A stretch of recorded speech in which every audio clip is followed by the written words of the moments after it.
Say what did you want to say? I haven't drank coffee today, so I feel a bit empty. This podcast is powered by Zoom. Are you recording? I am now. Okay. There. All right, today I'm joined by an award-winning filmmaker and friend. He's been making films for I don't know how many years now, and there's so much more to come. You can watch his work on Vimeo. That's vimeo.com/Kapengmukha. I recommend watching his newest piece titled Circa Now, and you can catch him online at Jaime Morados and check out more of their stuff. Jaime, thanks for coming in. Hello, I'm very glad to be here.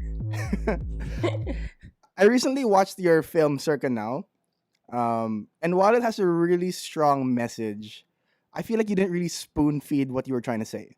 Yeah. The film is obviously influenced by our current state in this pandemic and how our leadership is handling it. What was going on in your head when you were writing this film? You know, it's funny because a lot of people, when they watch the film, they're like, oh, that's so relatable. Yeah. Like to now. But so the story is, I did not want to tell a story about what was happening now, like at all. When this pandemic started, I think a lot of people can relate with this. Like, you know, when the pandemic started, I really wanted to work. Like, I didn't want to be in my bed and you know, watch Netflix and all that stuff. So I spent some time studying. And the thing I wanted to study was the life of Katipuneros, because Right. I'm not sure if I wish people feel this, but then in school, because you know, we learn about Katipuneros, but it's not to the point that we really wanna dissect their way of living and dissect their, you know, their group. And that's what I felt. So I did a lot of readings on them, and then I was thinking, what would be their worst nightmare? Like, that's the question I asked. Okay. That was what would be a Katipuneros nightmare? And then that was the time where politics was sort of being shaken nowadays, during the pandemic. And then I saw this. A lot of people know this. There's this FB page that's just purely memes about the government. Okay, Malacanang which something. one? Is it the Malacanang events and catering? Something like that? No. That's a page. This is like a group. Oh, okay. I think it got removed, actually. I'm not sure. Maybe. Like, they got banned. Yeah, maybe. Yeah. But this group, I have a lot of fun here because these are memes about the government, and sometimes they go really serious. In the comments, there was a lot of stories actually about kids talking to their parents about politics. Right. And it's the general idea that the parents are very DDS or Marcos apologists, and then the children are trying to show them, like, no, like, look now. Yeah. And I was like, oh, okay, let's show this Katapreneur, this story where families are actually divided with politics, and their eyes are in different roads in terms of what would be the successful way for Filipinos and for the Philippines. And yeah, so honestly, till now, I don't know what would be the accurate answer for if the Katipunero went here and experienced that story. The film is just my theory, which I still question. Right. That's what's great about film. Like, you start with a question, and then majority of the time you never leave the question. Like, you keep on asking it. Yeah. So it started with my love for Katipuneros, and it started with a meme. Right. Not to spoil too much, but in your film, what you mentioned, there's a very uneasy conversation between a child and the father. I assume that the father, you know, he's talking about the discipline. He's talking about, which is very reflective, of course, of what's happening now, our own president's speeches. What are some uneasy conversations you've had yourself, and why do you think this is an important part of the film? Yeah. Before I wrote the script, I consulted with some of my friends with that idea of putting that scene in the film, and they were like, dude, no, this is, you're shoving your political agendas into people's faces. And then I was saying, like, I don't know, like, there are people who would empathize with the dad, and they, at the same time, they would also empathize with the son. I'll try my best not to like push my um Duterte sucks, like, or this is like, I mean, yeah, it's hard to do that because it's hard not to do that, especially when you're so fueled with anger Yeah. and all that stuff. Yeah. So I actually had a conversation with not sure if you would say Marcos apologist, because sort of like in between, but Okay. there was, the typical arguments that, Marcos is great because he created some infrastructure. Yeah. Yeah. Yeah. He built stuff. Yeah. He sent people abroad for education, and his wife was great for the art in the art industry. You should love them because there wouldn't be 'Cause you're an CCP. artist. I mean, yeah, because you're an artist. You should love her. It was like, Yeah. For okay, sure. but Yeah, that wait, happens. you're not, yeah, so you're not denying that there are people who got lost, got raped, and died during the martial law era. Then they would be like, sometimes there's obstacles that you're gonna blah blah blah. I was like, okay, so you're willing to sacrifice these lives for great bridges and buildings and infrastructure and blah blah. Yeah. Sadly, there are people who think that, and that's what sort of angers me, that because Trey, we're humans first before we are artists, before we are politicians, before Yeah. we are businessmen, and as humans, I'm pretty sure we should have heart for other humans. You know what I mean? Yeah. So yeah, when I was thinking of that scene in the film, I was thinking of that conversation. But I didn't want to push it too much because even if it's really hard to understand the people on the other side, sometimes you have to give them like, okay, I'll listen to you before I think of what I'm thinking. Yeah. All right. I guess that's what makes the discussion healthier. But yeah, sorry to anyone who viewed the film and saw it as an opportunity to sort of listen to the other side, but I'm still having a lot of struggle listening to the other side even after having Yeah. made the film. Yeah. Yeah, so it was really a hard scene to shoot. I think that scene took like 3 hours to shoot. Yeah, and then I changed the script like on the spot. Yeah. This is too political. I shouldn't say his name anymore. Like, yeah, Yeah. You played all actors in this film. I mean, so you played all characters in this film. yeah, I found that so funny because yeah. when I was watching it, I didn't know. I honestly didn't know that you could act that well. And then just seeing that Same. you do, just seeing that you're doing. How many characters is that? Like maybe like 8. I'm assuming. I think so. There's 4 family members. 3, 2, 9. 9, Yeah. I think. Yeah. All right. So you have like Yeah. 9, 10 different characters that you have to shoot for. I was honestly really impressed by it. Thanks. And the way that you did the conversation between the dad and the kid, that was something that I found I really enjoyed watching it. Not because I like those uneasy conversations, right? But I enjoyed seeing a reflection of reality in film. Yeah. I saw it and I was like, you know what? I've seen people have these conversations.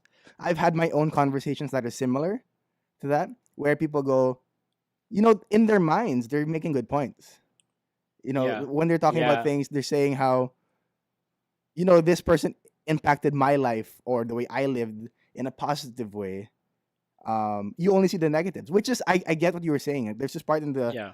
conversation where you're saying, like, don't personalize it too much. Yeah. And that's where it's a really hard balance to take sometimes. Because Yeah. you want to have empathy for people, but at the same time, if you're fighting for everything, you end up maybe fighting for nothing. Yeah. So Yeah. I really love the way that you presented it. It wasn't very shoved down your throat. Only vote for this person, but at the same Yeah. time, it was very eye opening to somebody. Oh Yeah. yeah, like I do have these kinds of conversations. Is that something that Yeah. you did on purpose? Like, how was the process of actually like thinking about that? Like, I'm gonna have a conversation about it's a dad and it's a kid, and they're gonna argue about politics. What was that like?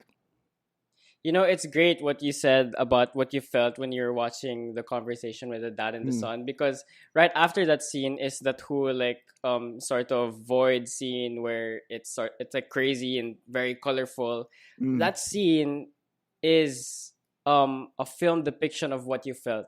Like that's Mm, also what I felt, like thinking, okay, should I personalize this, or like what am I gonna do? Like, should I mm, make politics affect my life? Should I be angry all the time, or mm, should I like think of this every time I'm at work and all that things?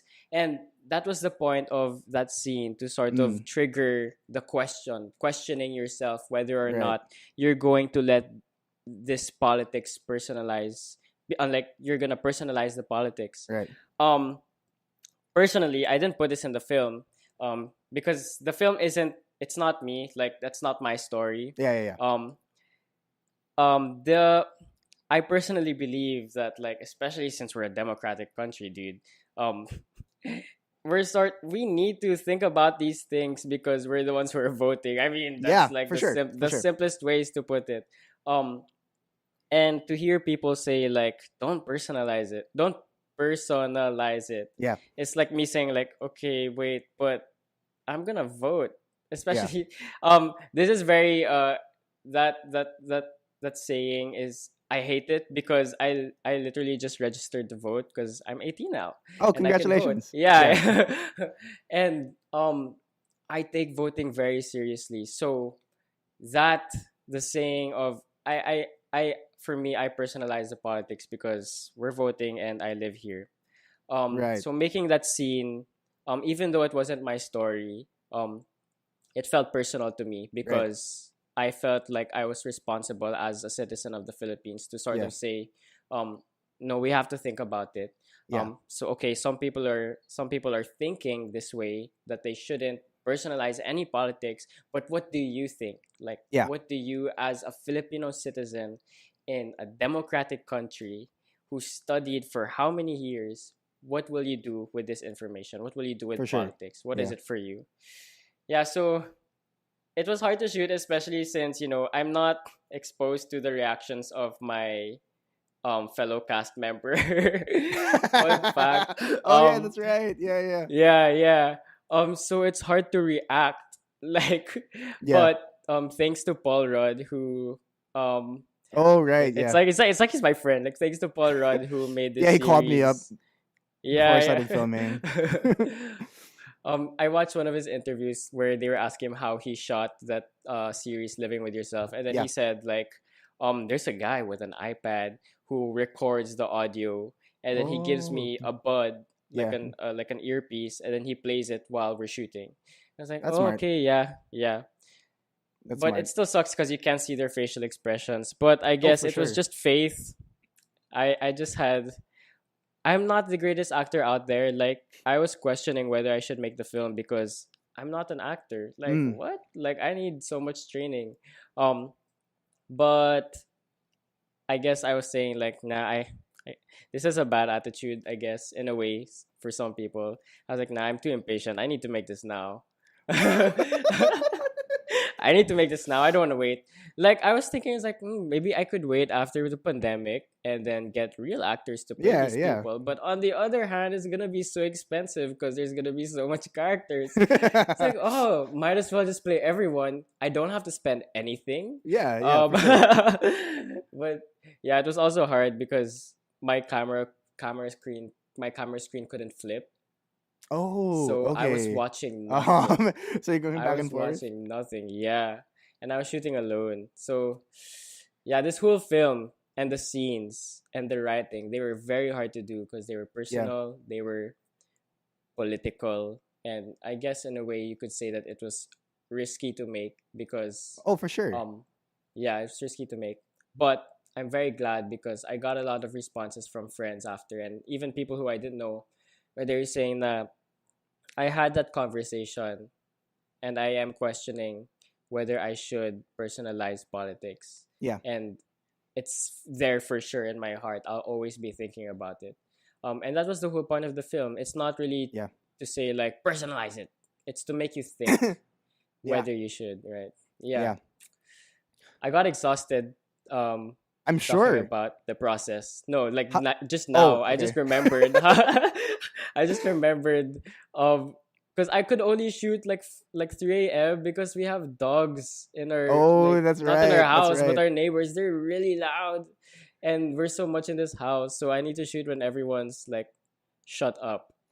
I understand that. I Yeah, do the same thing with this podcast. Not 3 a.m., but I yeah, wait till like a bit later in the night to yeah, record just so that's a bit more quiet. yeah. Anyways, how long did it take for you to record the whole thing?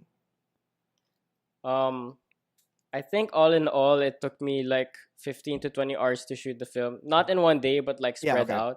Okay. And then I For think I 15 minutes, right? was Am I right? 15 minutes?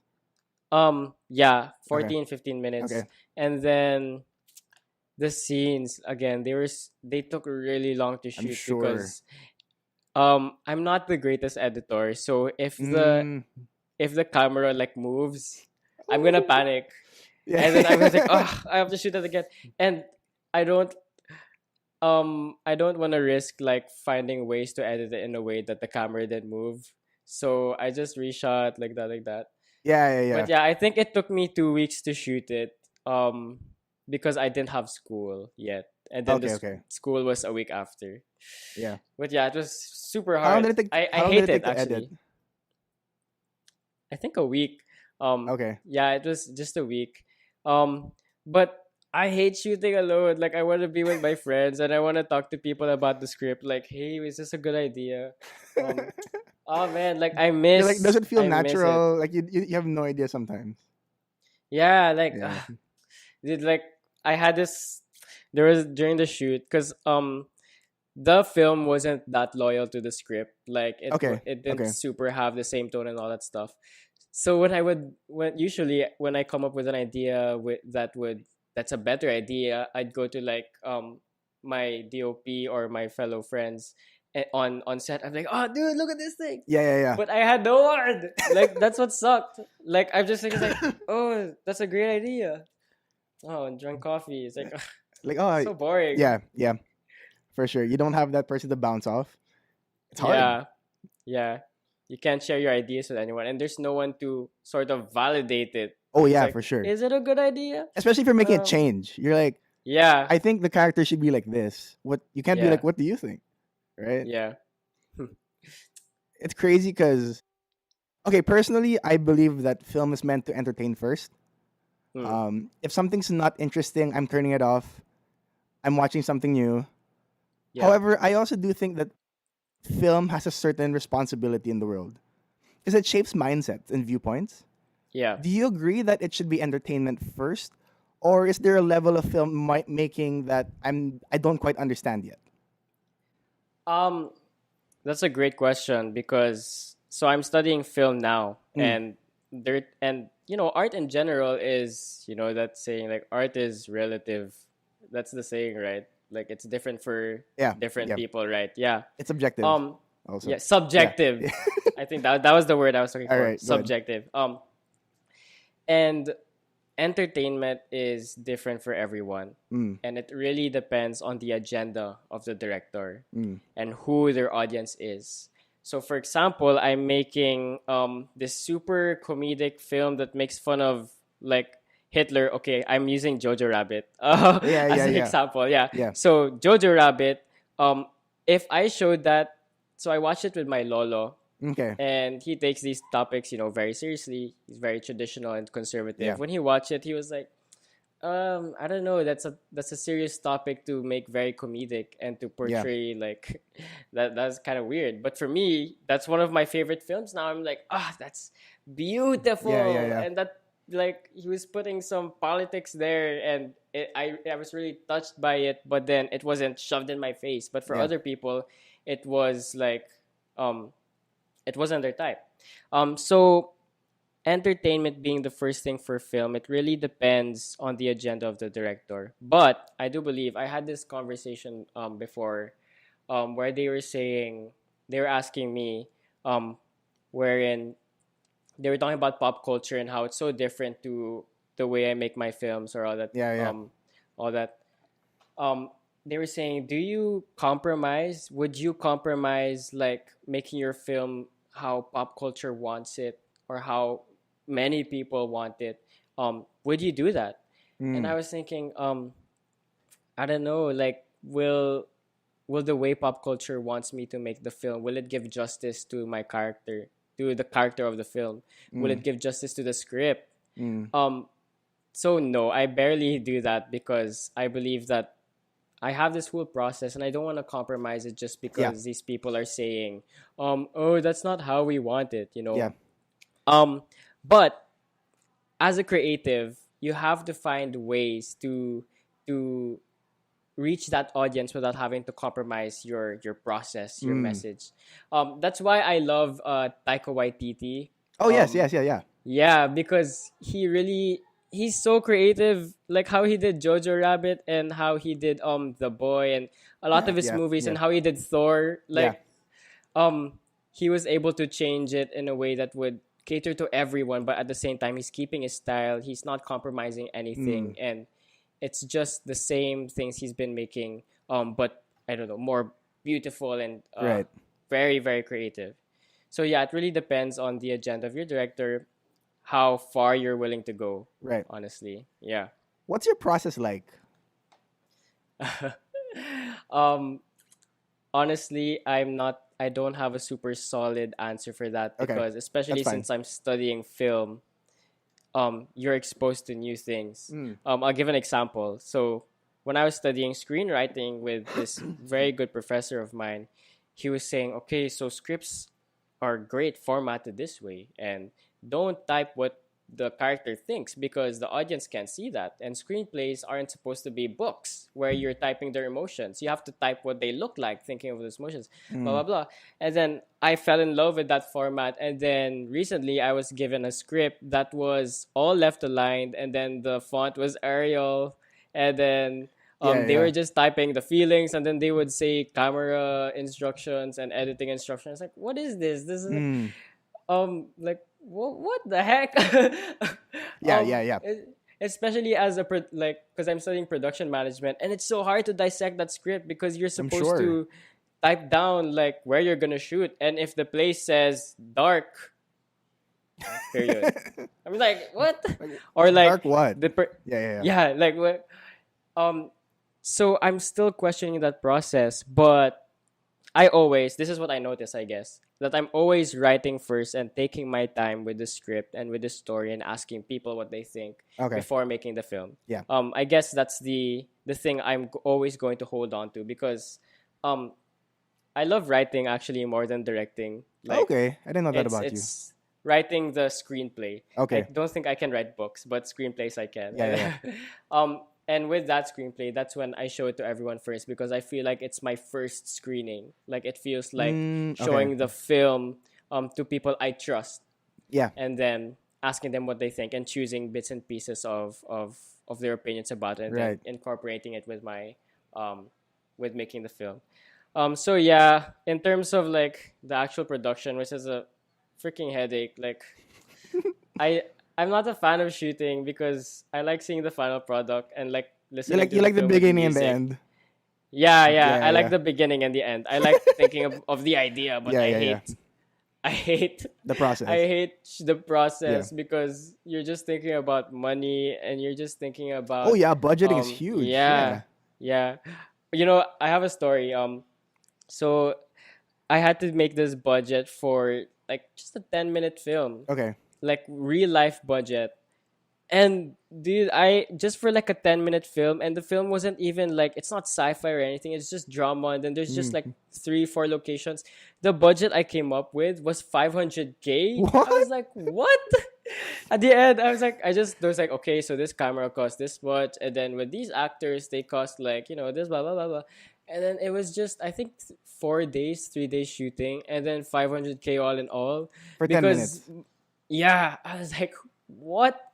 And then our finals was, okay, break this down to you only have 40K. I was like, oh man, okay. So that's what I hate about the process. But then I guess, you know, it's fulfilling at the end. Oh, for sure. After you go through all that, everything you've been through, right? And then to find the final product, it means a lot more, I'd assume. I want to ask you this.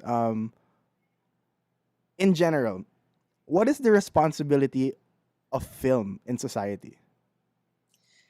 Uh yeah, it's big. Yeah, Period. it's huge. But no, it's huge because especially now, I mean, a lot of people were saying that, like in Facebook, where you people who are downgrading artists live this pandemic life without watching Right. Netflix or Yeah. watching news and all that stuff. Um, but I want to explain film. Okay, Like go ahead. how I see film is it's a different reality where we're experiencing um different people's stories and different Mm, people's lives, different yeah. people's emotions. So aside from it just being a form of entertainment where we're laughing at these jokes or we're crying on these dramas, Mm, these are people's stories which affect us. Like we won't say like, oh no, it didn't affect me, but it's there. yeah, You yeah, watched it, yeah, especially if it's a great movie, it's there in your heart. I yeah. recently watched this film, which I recommend. I'm not sure if it's available anymore, but the name of the film is Tokwifi. It Okay. was directed by Carlo Ocampo, and the film follows an Igorot man, and then the the thing is, there's a meteor that crashes in like his village, near his Oh, village, but that meteor is a TV from the 50s, and there's an actress stuck on it. Not like her physical body, but on the screen, oh, that's like interesting. Black Mirror. Mm, And then they have this romantic connection, but there's a language barrier. oh, yeah, yeah, It's this is just a short film, but it felt so like when I was watching the film, I wanted to be where they were. I yeah, wanted yeah, to feel what he was feeling and feel what she was feeling. yeah. I wanted to be there with the foley, like experience the story Yeah, yeah, yeah. with the grass sounds, with the wind. And that story is with me. These characters are in my heart. They're in my brain. I think about them because that film is great and huge. And that's film. It's a different Yeah. reality that we're allowed to experience, that we're allowed to um live, I guess. It's I wouldn't say it's like an escape from reality because when we're sure it's a different reality, but since it's on the screen, we meet in the middle, sort Mm, of thing. Yeah. And then we take that reality and then we bring it to ours. So right. for me, that is film. And I'm pretty sure people, if they could word it, it would be sort of similar. Like, even though, like, we just say, like, oh, I just watched Netflix, to feel good and all that stuff. Yeah, But yeah. um, my sister's watching New Girl right now. Oh, I'm I actually could hear watching it. that now. Okay, go on. Oh, she's watching New Girl right now, Yeah, and yeah. it's a great comedy.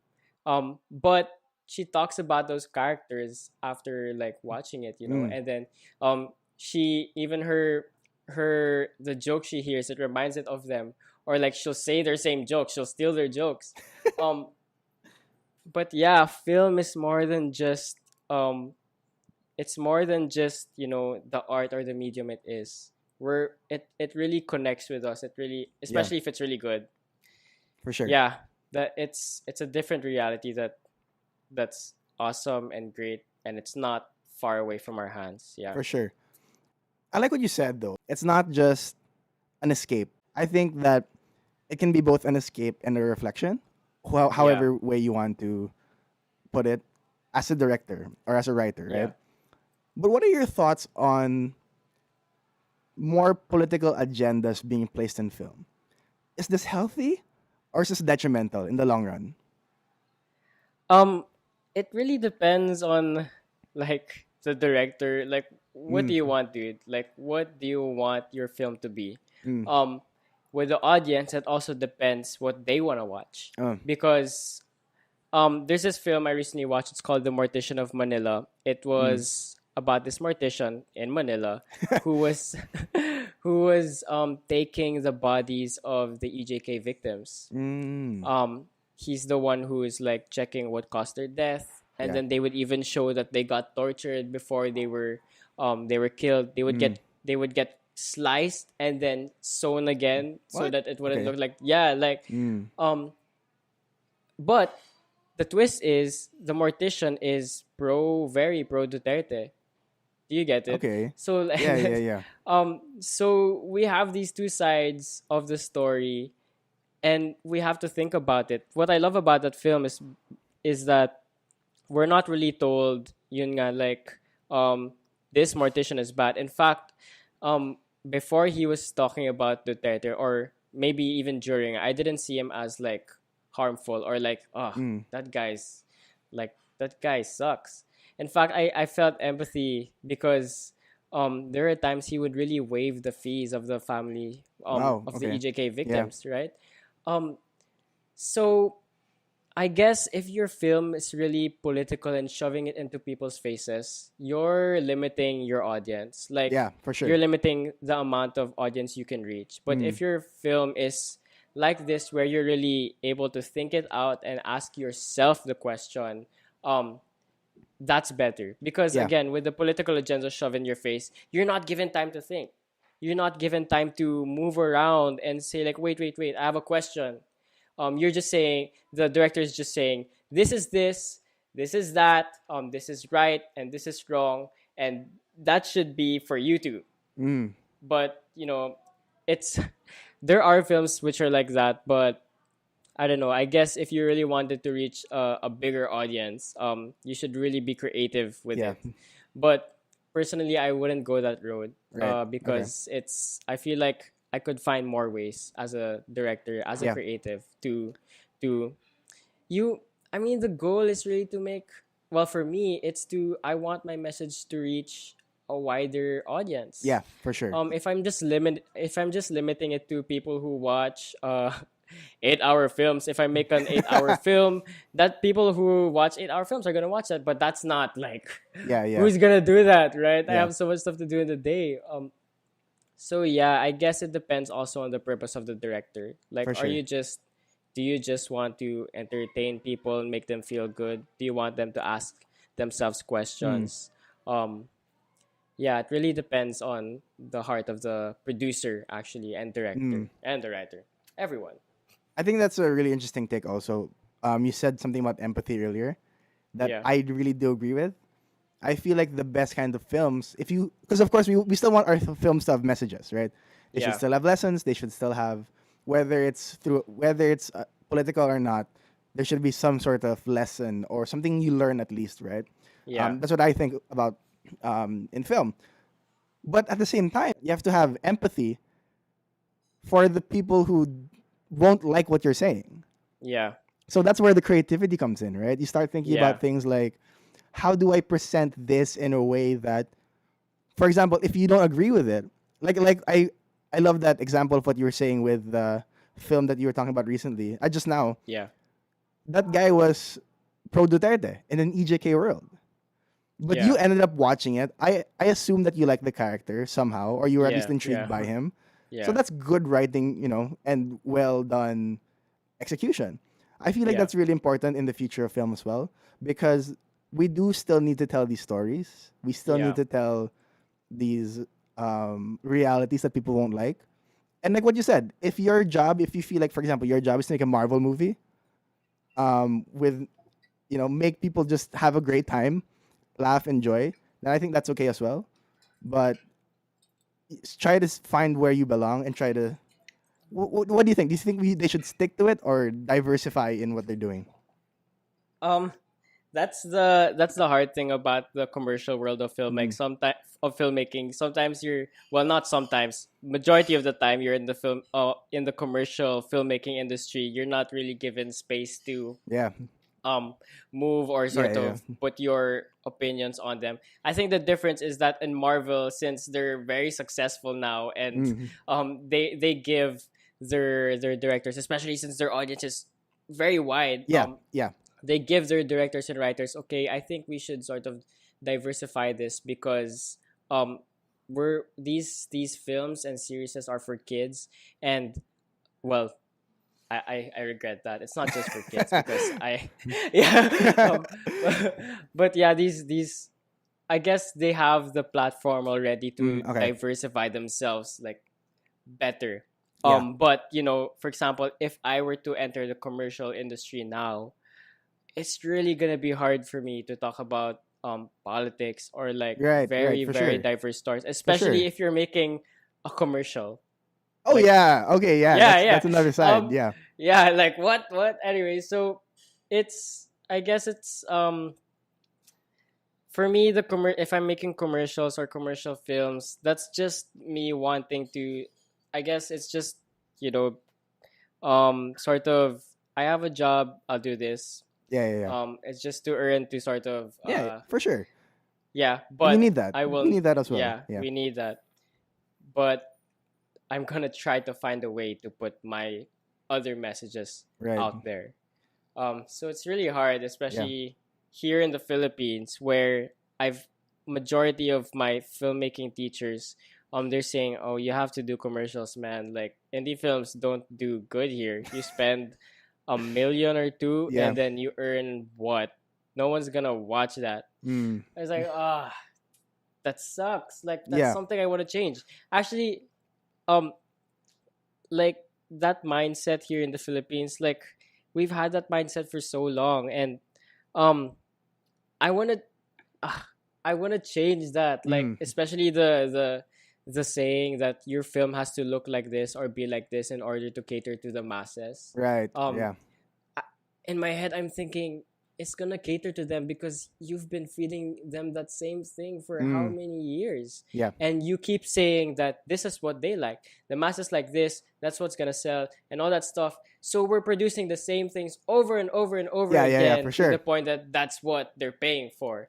But if we're given the chance to, especially, dude, we live in the Philippines and there's so much different types of people and different stories and different diverse Mm. stories that people don't For know sure. about. There's so many. Yeah. Yeah. And if we're the diverse stories, we have so much content here, and we're not talking about it, I guess, Mm. because we're just so caught up on this is what sells, so we'll stick with that. Yeah. But if there's a producer, I pray to God there are producers who grow up like this, that they're thinking, okay, we can actually sell a film that talks about diverse stories Mm. like this, but it's still it's for them. They'll probably buy it. If we make it in a way that they'll like, in a way, like, but still Yeah, for compromising, sure. not compromising our message. It's like, I wish we had more producers like that, because in the commercial industry, who's making the rules here? It's the executive producers, it's the producers, not Right. not always the directors. So that's sort of out of my hands. I just talk about it Yeah. with people, hoping that I would talk to a future producer. For sure. Oh, I know. I'm sure about that. Yeah.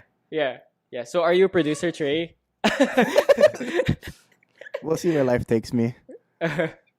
All right. Any final thoughts before we go on break regarding the responsibility of politics? Responsibility of film in politics.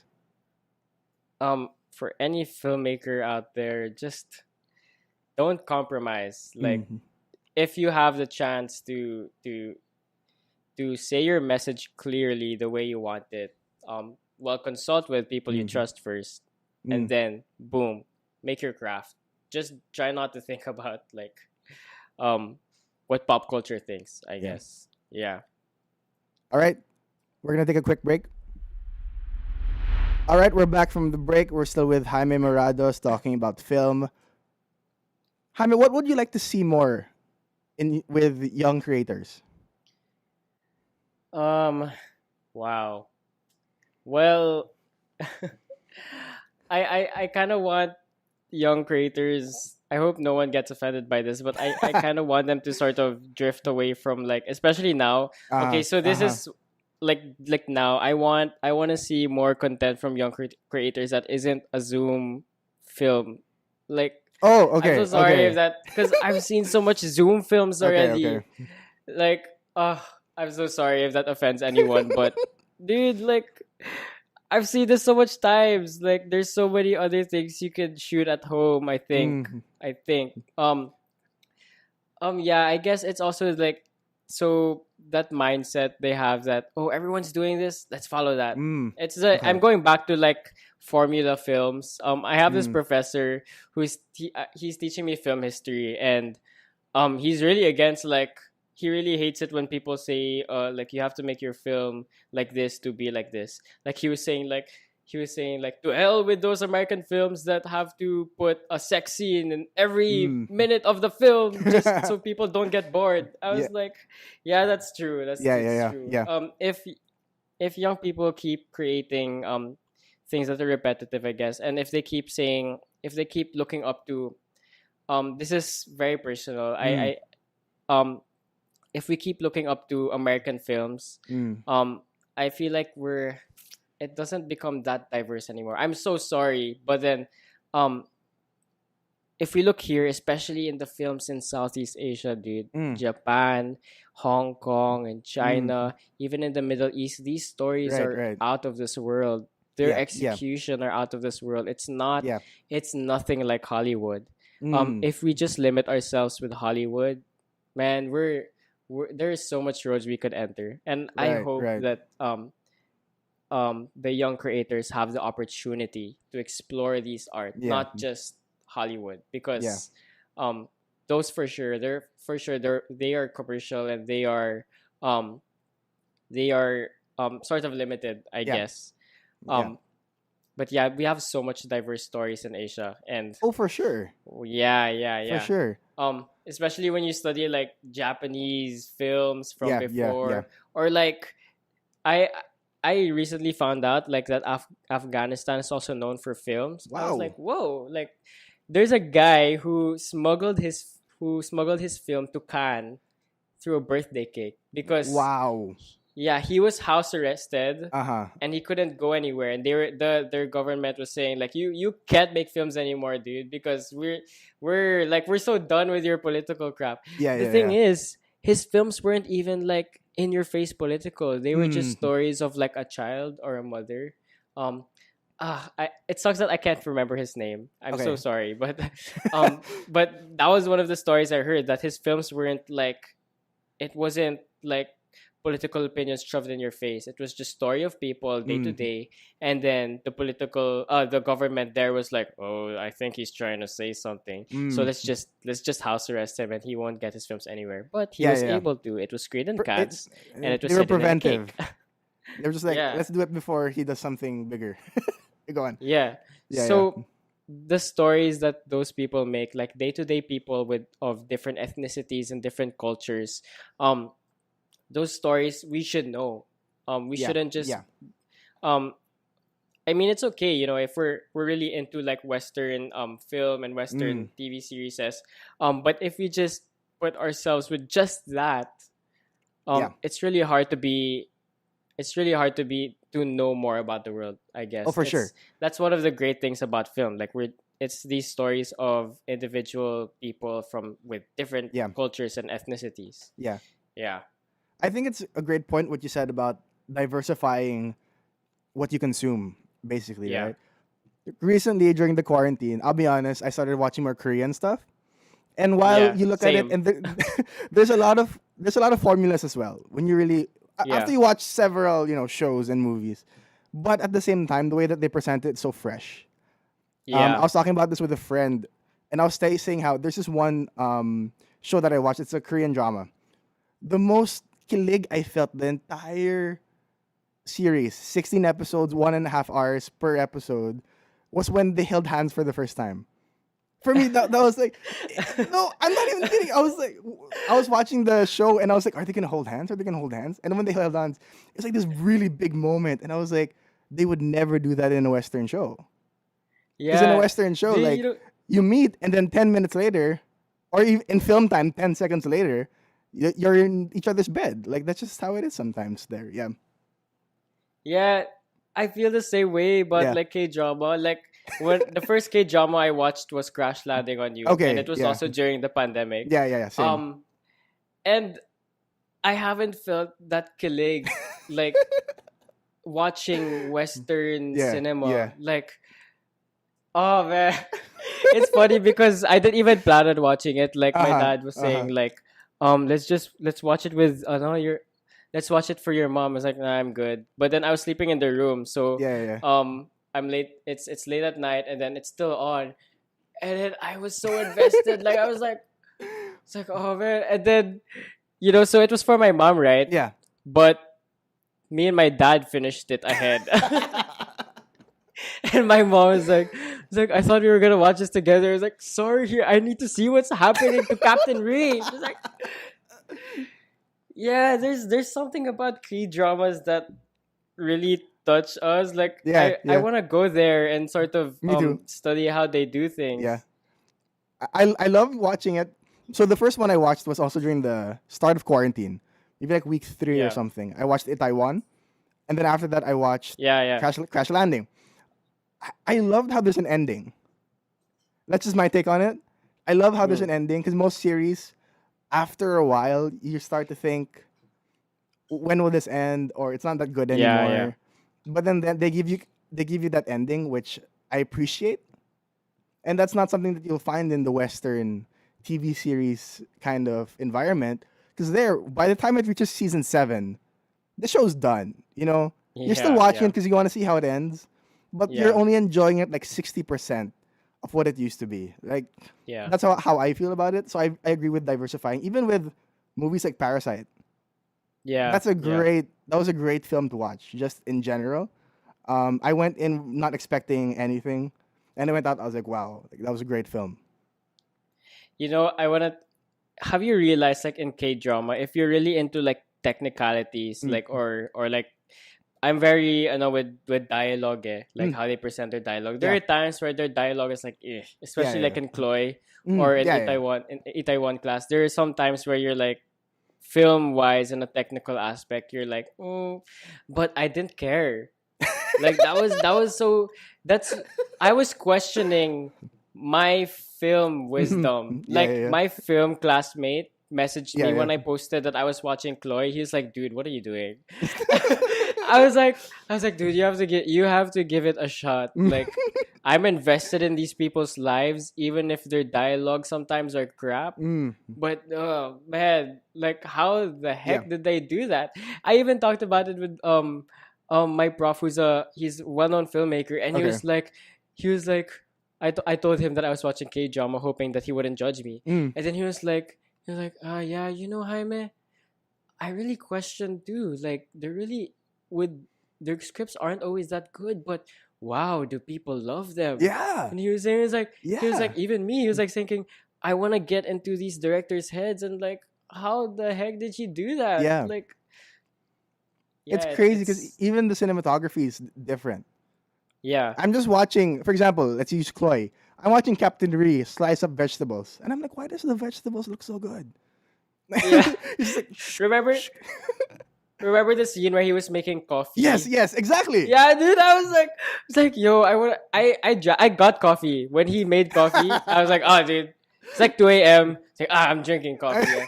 And then when she sipped it, it's like, oh, that coffee looks extra good, dude. It's like, I wonder how, like, just being invested in these people's lives, and then you love them drinking coffee. Yeah, exactly. What? When I was Yeah. okay, I'll be honest. Chloe, the two main characters, I didn't love as much as the supporting characters. The supporting characters Yeah. I loved, Oh. like Seo Dan and the guy. Yeah. I love them. The other two, I like them. I didn't fall in love with them, but at Yeah. the same time, I cared about them in a weird way. Yeah. I was like, oh, like, how are they gonna like figure this out? Yeah. I'm like, I'm so interested. Like, their countries are at war. Like, what's Yeah. happening? Yeah, that's cinema. Like, Yeah. people write these characters and hoping that people will be invested in Yeah, them. yeah. And after watching that, like, I think this is like the political side of me already, but I wanted to know more about North Korea. Oh Like, yeah, for sure. it's like, For okay, sure. did they depict, is it accurate, or is it really like this? Is it possible that this relationship actually happens? Like, if there Oh, was someone from okay. North Korea and Yeah, South, it's like, yeah. is that possible? And then it makes you really think, and it makes you, I guess that I hope it's not just me, but you think deeper in terms Yeah, of yeah. like their country, how they're handling their country, or the state of their country, and all that Yeah. stuff. But at the end of the day, like you said, we became invested to Yeah. we invested our time to these characters. These people aren't even real. Yeah, They're exactly. they're just actors and actresses lying to our faces. Yeah. And we know they're lying, but then we love that they're lying. That's cinema. It's Yeah. it's a question. I mean, I don't have like a answer why it's like that, or Yeah. or how people are doing it. I just I try to ride the same boat, hoping to experience the same thing and achieve the same thing. For sure. I found it crazy just watching that show. But at the same time, I was kind of hoping for more North Korean political drama because that's just Yeah, me. yeah, I'm a Pol Sci student. I yeah, graduated from Pol Sci. I was kind of hoping to see more on that, the destruction and all that. But they yeah, decided not to go that route and instead yeah. focus on the characters, which is, I guess, it's their choice. But then I really, really did enjoy that show, and as well as these other K dramas. I just don't know why. I'm just like, I'm on like my fifth or sixth at this point. Well, But then, yeah, it's a great way to. I find it a great way to spend my time, especially yeah, diversifying content. It's not just about, yeah, like, you realize after a while that the West is not the standard for morality, or the yeah, standard for dating, or the standard yeah, for how you handle tricky situations. Most of the time, we think that that's the standard because we saw it in a show, yeah, and to yeah, see it a bit differently, not just Korea, but what you're saying, Japan, even yeah, Indonesia. Like, there are great films in these different countries where you're yeah, like, wait, like, I feel like that represents me more, and I yeah. really, really appreciate that. I think that's a great idea if someone were to binge romance stories of different cultures. Um, Like, I just thought of it now. Like, mm, I'm watching a romance film or series from the States, as well as from China, from here, yeah, from South Korea, and from different parts of the Middle East. Like, and then if we compare it, like, you're just gonna see how yeah, different cinema and yeah. their stories are, and um how different, like, it is from our standards, I guess, Mm, from the culture we're growing up in the Philippines. Yeah, it opens our eyes, especially if we open ourselves yeah, yeah, to different content yeah, with different cultures. yeah. It's a great idea. I hope people pursue that more. But then I also thought about it that especially here, there are times where we're not really given the opportunity Oh, to, for or sure, those filmmakers for aren't sure. also given the opportunity to, because it's not, the access is so limited. Like, we have Netflix, we have I Want TV, and Yeah, then yeah. all other streaming platforms. But then majority of the stuff that are there are like, like Western Mm, films, or like um are films which not all of them are. These are, it's just the tip of yeah, our yeah, yeah, films. yeah, So yeah, I hope that those stories would be given more for opportunities, sure. so that we think about it more and be exposed to it. Yeah, I'm sure that you're one of those people who are also aiming in in your lifetime to make a dent in that space, to give Yeah, people that opportunity to tell these different stories. When it comes yeah. to your collective, Kapengmukha, what are you guys doing now, and what do you aim to do 5, 10 years from now? Okay, so Kapengmukha originally was a collective Right. with my friends. I started that uh I was like 13, 14, I ganun. remember that. And Yeah. then yeah, yeah. Um but then now it's sort of just me, So like, it's transition into like your production company. yeah. Okay? Yeah, it's just me, but then I'm able to share it with um some of its members. Like, I have like, I just say like, okay, you're in Kapemoha now, but that just means that you're just gonna help me with my ideas. But then yeah, because I started it pretty young, not really Yeah. knowing Yeah. where it would go or what Mm. I would really wanted to do. But I guess Kapemoha grew, especially with how people see it now. They think that it's just me. Like, Well, they just like, oh, yeah. you're Kapengmukha, Yeah, like that's how I see that, it as like it's a well. stage name. Yeah. Yeah, Yeah. yeah, and that's okay. But then, for example, if I'm making a film and all that stuff, I try my best. I don't take all the credit. Like, I say, okay, these For people sure. are the Kapengmukhas. Yeah. As to where I want to bring this, I had a conversation with my friend recently, and Mm, he was asking me what I wanted to take for college. right. Um, I'm not really aiming to take film for college Okay. anymore. Like, I want to learn something Okay. new. Um, Sort of drifting away from the arts world. Like, I want to experience a different world. And he was saying, "Oh, dude, that's great. But I hope you continue film." And then I was like, "I'm not gonna stop Yeah. film. Like, Yeah. Kapengmukha it's a part of me already. It's my passion project, but at the same time, um it's the reality I choose to sort of invest my time in. Yeah. I was asked before, like, would you rather, it was like one of those questions na may paka weird. Like, it was like, would you rather play drums all day or make films all day? And then I was like, when I'm playing drums, I escape from reality because I'm listening to rock music. I'm listening to jazz, sort of away from what's actually happening. I feel so good. But then when I'm making films, I feel like I have this responsibility. I'm holding this message, and it's my responsibility to get it out there. Yeah. And to spread it to these people. Yeah. That's my heart kasi when I'm making films. So Kapengmukha has that heart. It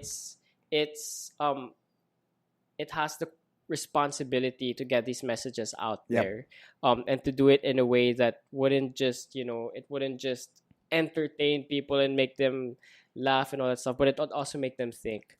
So Kapengmukha, I hope, that is my dream, to sort of grow more than just like, I honestly don't mind if Kapengmukha isn't famous, as long as like the content, like, the name Kapengmukha is like, it's fine, like underground, but then I hope the films, the messages, they're out there talaga. Yeah. But this is a dream of mine. I want to make a film or like a mascot. Like, this is because I created the characters. Like, so fun fact. People, you do have a character. Yeah. He's the one who walks on the end, like, right? Yeah. People are saying, oh, what's the meaning behind Kapengmukha? And then I'm like, I love coffee. Before, actually, when I was 13 or 14, I tried to force myself to come up with a deep meaning. No, I understand I was that. like, I was like, it's about putting on a mask that the public will love and socially accept. He's socially acceptable. He's changing his appearance to be loved by everyone. And I was like, that sounds like a push. I'll just say, I really loved coffee. I think it defined me. You would know when I didn't drink coffee, and that's it. Yeah. So people are So having created that character, I kind of want to see it like in the flesh. Like, I want to see an actor put on a mask, and I'm not just saying like just a head, as in like full on makeup, full on like mascot. the cup doesn't look like a mask. It's like makeup to sort of be part of the neck. You know what I mean? I want to see that. I want to see that in the flesh. I want to see him brought to life, and then I'll probably like make a music video out of it, or that's gonna be for sure the intro. Yeah, that's my dream. I hope it happens, and yeah. I'm excited for that point. There's so much to happen in the future. I love what you said though about the meaning of something, because that's something I relate with. So I have an apparel store. It's called Page 95. People ask me what does it mean. I'm telling you now, it means nothing. Nothing. What do you mean? It came from nowhere. I like the number 95. And I was looking at a book, and I was like, I like the word page. Actually, it's supposed to be page 99. The original idea was page 99 for like a Brooklyn Nine-Nine kind of thing. But the Instagram @ was taken. So I was like, how about 98, 97, 96? Those were all taken. When I hit 95, I was like, oh, it's free. I guess this is the name of my store now. But do you have like do you tell people like a fake meaning? So for a while I tried it just for the fun of it, right? I was telling people that if you look into one of the catalogs of one of my favorite stores and designers, that at page 95 there's an excerpt about doing the work you love, which is not true. So that page doesn't exist. So that catalog. No, okay. And then, but when I tell that story, I was like, oh, like there's this excerpt that really inspired me to start this thing. Just on page 95 of this catalog that I read, and everyone's like, whoa, that's so cool. And then after like a while, I'm like, wait, no, I lied. Like that means nothing. I wonder if that's like okay. Like, will people judge you if the name of your company or whatever means nothing. I Like, think well, yeah, I think we've reached that point where it doesn't mean as much anymore. That's what I yeah, think. yeah. Um, I think for me, because I'm in the film world and feel surrounded by artists, they hunger, like Oh, for they sure. feed For on deep meaning. meanings. Yeah. Yeah, yeah. Especially if you encounter a filmmaker who's really like he cares about everything that's on the Mm. screen. It's like, oh, what's that hair doing on the side? Oh, what does that mat mean? It's like, why, why, why is his hair like that or something? It's like, uh, when you're in the film world, there's I guess Oh, I'm you're sure. forced You to get the yeah, symbolism for yeah, everything. yeah, Yeah, yeah. yeah. But I guess for Kapengmukha, I was just like, dude, I'd compromise. Like, here's coffee. That's all the meaning you Yeah, need to know. yeah. Here you go. I like that. I really appreciate it. Any last thoughts? Any last things on Kapengmukha before we go into the speed round? Um. Any announcements? Okay. Circa now, you can watch that until the mid-November. I don't have a final Oh, date yet. okay. Mid-November, but because it's gonna be taken down for screening Mm, purposes. okay. Ayun. So I guess that's something to look forward to. But you Right. can watch it for free now, and then you're Nice. gonna have to pay for it after. So guys, watch it now before mid-November of 2020. If you are Yeah. listening to this after November of 2020, go pay for that film. It's a really great film to Yeah. watch. Or watch the other films. Or watch the other films on Vimeo.com. Are they all on Vimeo? Most of them are. Yeah, Okay. vimeo.com/kapengmukha. All right, we're going to go for a quick break before the speed round. All right, we're back from the break. I'm still with Jaime Morados. We're about to go into the speed round. Jaime, are you ready? I hope so. All right, so I'm going to be asking you a bunch of questions. Answer as honestly and as quickly as you can, but focus on more on the honest part. All right? I'm gonna close my eyes for this, huh? All right. If you could only watch one film for the rest of your life, what would it be? Tokwifi. Why? Now I'm regretting my answer. No, but I'll stick to it. Okay. Tokwifi, it's a short film. It's romantic, Mm. but in a way that we've never seen before. Mm. If I show this film to my kids, I think it explains a lot about me. Okay. How diverse romance can be and how diverse the world can Mm. be. Oh, so deep, man. All right.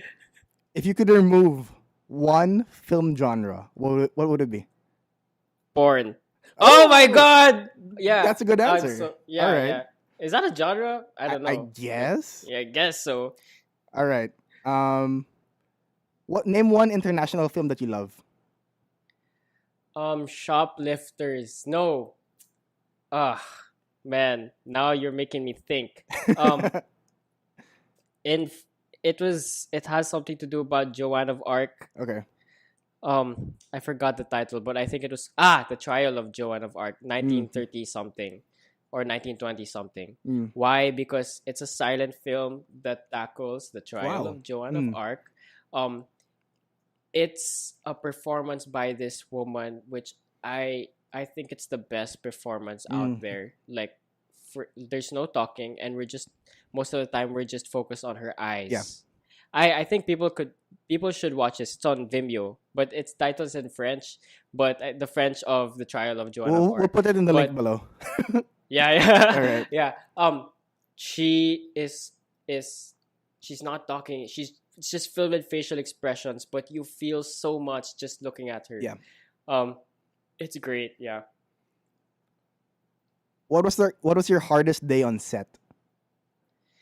Oh man, I had to shoot Amo Salang Tatlong Magkakapatid in just 3 hours. The film's final cut is 5 minutes, but we only shot for 3 hours because someone had to go somewhere, and there was an actress who was late. We were supposed to start at 11, but we started at 1, and then it also started to rain, and then someone forgot to charge the camera.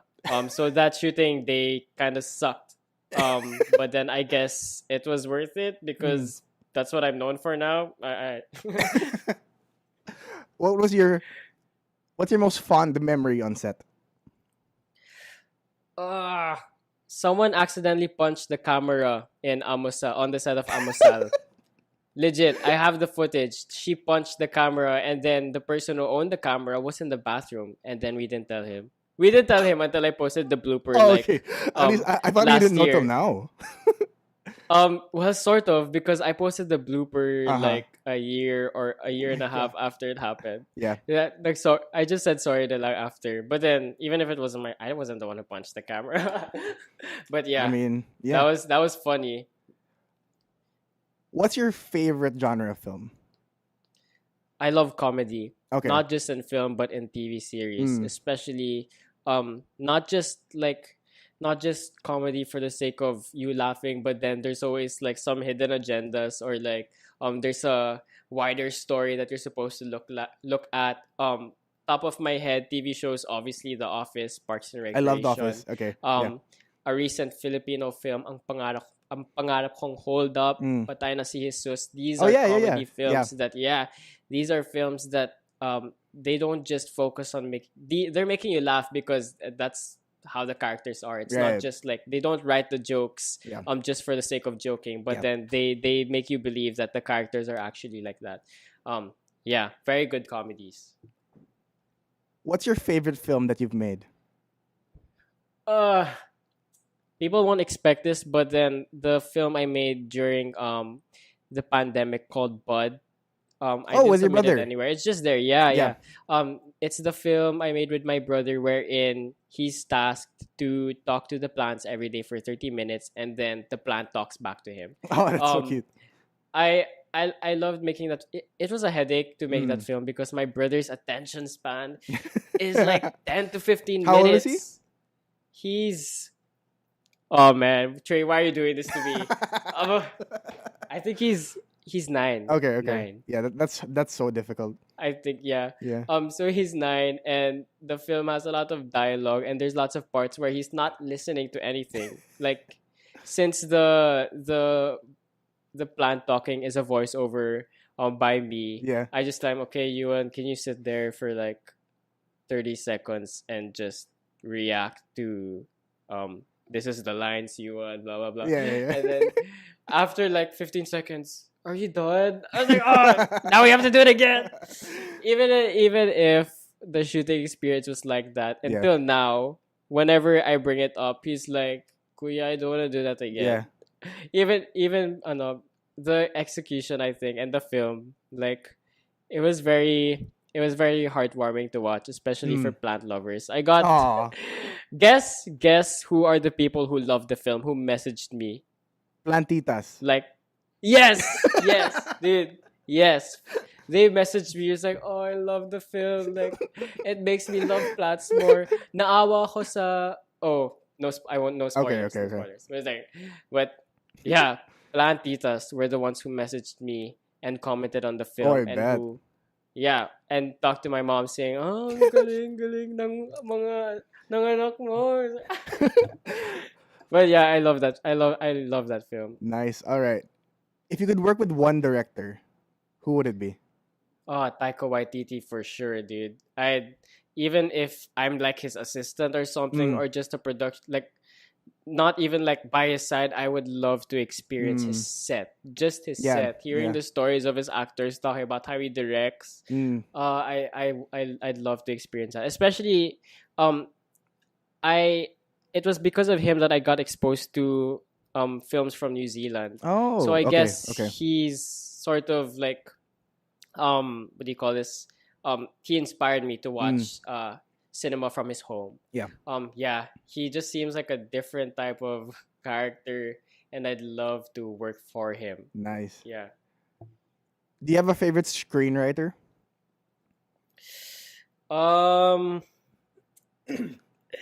This it's so funny that I don't know that much No, I don't man. either. Yeah. I know someone there. I know the social network guy.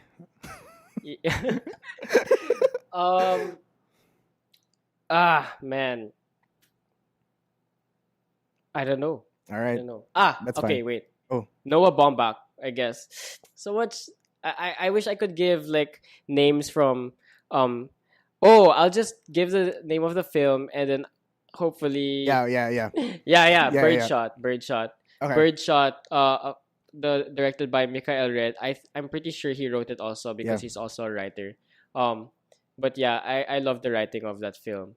But also, I'm gonna go back to my other answer. Also, Noah Baumbach, who directed, Marriage Story. But then Oh, I okay. don't. Okay. Yeah, he directed Marriage Story, but the film I'm referring to is the Meyerowitz Stories, which Okay. is the drama. Do you know that? Not a No, lot of I'm not people. familiar. Oh man, you should. It's it's a family film that's not really for like families with like young kids, but it's a family film. It's about Okay. the family. Okay. Adam Sandler, um, Ben Stiller. If I Oh, remember it, Ben okay. Stiller. What They're year was this? brothers. Uh I I I think 2 years, 3 years ago. Okay. Okay. But it has like the same vibes of Marriage Story. But then Uh-huh. for me, it's a better movie than Marriage Oh, Story. interesting. It's on Netflix. Meyerowitz Stories. The Meyerowitz Stories. Yeah, Nice. check that out. Pretty All good. right. Uh, wait. What would be your next? What would you like your next film to be about? Um, I wrote this script earlier this year. Actually, Mm. no. I finished earlier this year, but then Oh, I've okay. been writing it since last year. It's about a family, all boys, and their Mm. mom died, and it just follows their relationship Mm. led by the eldest son. Because I realized that I haven't really made like um stories that sort of, what am I saying? I was gonna say I haven't made stories that are centered on family, but then I was like, wait, Circa Now is about, this is Yeah. about Yeah. a family, but it's about a family, and Almosal is about a Yeah. family. It's like, what the heck? Just forgot all of the things I made in Yeah. like a split second. But yeah, I'd love to make that film because it's so witty. Like it's comedy, but then it's also about grief. So you're like, what? Yeah. But Makes yeah, sense. I would love to make that film like right now, All right. but Last I few can't. questions. Last few questions. What are your thoughts on Marvel movies? I love Marvel Okay. movies, dude. Like, I'm not the type that who goes against them and says that they're not cinema, like what Martin Scorsese said. Yeah. I mean, their cinema is, it's very broad. Like, there's so much things that happen there, and Marvel movies, especially growing up with them, they're personal to me. These are stories that I've wanted to see come to life, Mm. and with the great casting that they have, it makes me feel at home and makes me Yeah. feel like a child again. And I'm pretty sure we all feel that way. Mm. But it doesn't, like, just because I love Marvel movies, it won't make me like think about like some mistakes, I guess. Like Yeah. when I was watching Captain Marvel, I was like, "Ugh." There were What's some your parts favorite that I was Marvel? What's like, your favorite Marvel movie? my favorite Marvel movie is, I'm picking between the first Ant-Man film and Doctor Strange. Really? Oh, that's Because interesting yeah, pick. because I love Evangeline Lilly. Mm. I Okay. love Yeah. her. Yeah, because I used to watch Lost, and Mm. she was in The Hobbit, and I found her so beautiful there as an Yeah. elf. Yeah. So I love her character. I love Paul Rudd, and I Mm. love Benedict Cumberbatch. Yeah. I love Tilda Swinton. Oh man, Tilda Swinton. Basta the cast of Doctor Strange was Yeah. like, I agree. dude, like what? But yeah, those two are my favorites. And then my least favorite, I'm open. I always say this like to people. My least favorite is Captain Marvel Uh-huh. because I love Brie Larson, but then I feel like the execution of the film wasn't that great. Like there were some Mm. parts that were so questionable and dialogues that were like, what? Yeah. Yeah, I agree with the Captain Marvel. I didn't appreciate it as much as I think I would yeah, have if it yeah. was done a bit differently. But then yeah, that's just how it is. Favorite K drama? I feel like I can't answer that because I've only watched two. Oh, okay. What Yeah, are the two? but if I were gonna pick between them, so it's Chloe and Itaewon Mm. Class. Um, I didn't super duper like the ending of Itaewon Class Oh, I because loved it, but I I picked am one. Team Suwa. Oh, People I'm will Team not like Yusei, me. but I'm okay I'm with that. team, yeah. I'm team Suwa. So I was like, eh. So when I watched Chloe, I was very satisfied that they sort of they had a house in like Switzerland, I think. Yeah. You know, it's so cheesy because like as a filmmaker, sometimes you're thinking like it's gonna be so cheesy if they just end up together and like all that stuff. Mm. That's why in Itaewon class, like I was so invested in Suwa because like people would always bash her and stuff, and my friends would be like, "Oh, she's not even doing anything." I was like, "No, but you have to listen to her side, though." But then, like deep down, I'm thinking like, yeah, he probably does deserve that other girl whose name I won't name. Like whatever.